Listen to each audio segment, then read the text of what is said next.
Lengiwe limnandi lelizwi, lengiwe ngegazi lemfana, lengiwe ngomusa nothando, lengiwe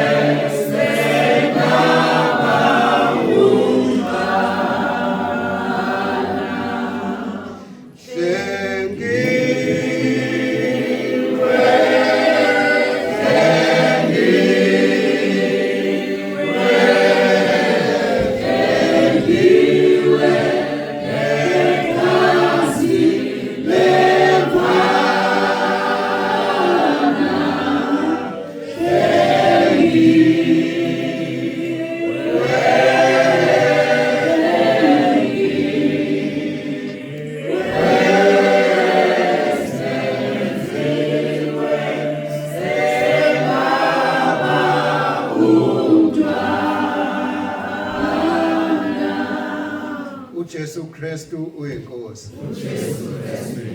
uJesu Kristu uyinkosi. uJesu Kristu uyinkosi. Ngiyanibingelela bazalwane egameni lenkosi yethu uJesu Kristu. Ngibingelele baba umpostoli uNtsibande, ngibingelele umama umpostoli uNtsibande, ngibingelele abafundisi bonke abakhona, ngibingelele nobaba bakhona nomama bakhona na Sunday school egameni lenkosi yethu uJesu Kristu. Sithi uJesu Kristu uyinkosi. uJesu Kristu uyinkosi. Lo khulumayo ke umsa wenkosi Jabulane Mngadi le phakathi kweshowe neMpangeni, indawo okuthiwa kusoyemeni khona.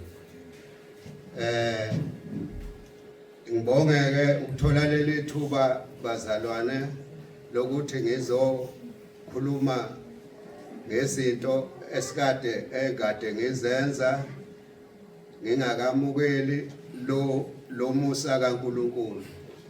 Umusa kaNkulunkulu ke ngumukele ngalendlela le ukuthi ziphumule izilwanyane imbuzi neyinkomo neyigungu ebekade zinqunywa, sithi senza imisebenzi ngalendlela le ukuthi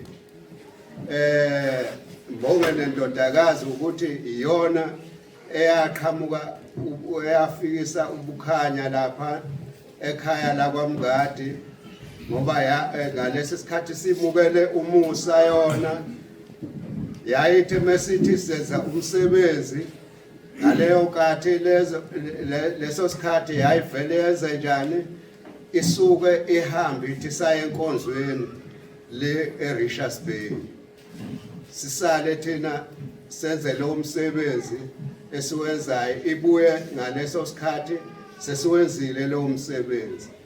Sasibuka ke ngokuthi ikhole yini ngamademoni, sisahamba kuphi ebumnyameni kade yithi esikhole ngamademoni.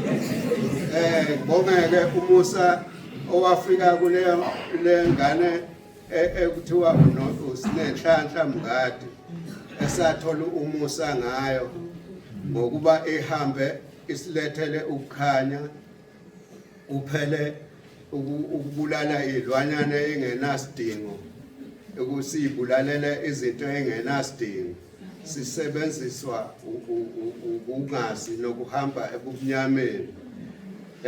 Asekutholakale umusa ke lo esiwutholileyo okumele sinikele njengoba kusho kwabaseRoma 12 lapha umpostoli Paulo ethi ngiyancenga bazalwane ngokubele kukaNkulunkulu ukuthi masinikele imizimba yethu ngokungcwele kuNkulunkulu, ukuthi siguqulwe ingqondo zethu, ziguqulwe zibe zintsha ingqondo zethu. Kumele ke siguquleke ingqondo zethu, sinikele imizimba yethu kuNkulunkulu uma ungayinikelanga umsimba wakho uNkulunkulu ayikho into othi uyayikholwa phansi komthunzi welanga ngaphansi komthunzi naphansi kwevangeli elibekiweyo la phakathi kwethu uJesu Kristu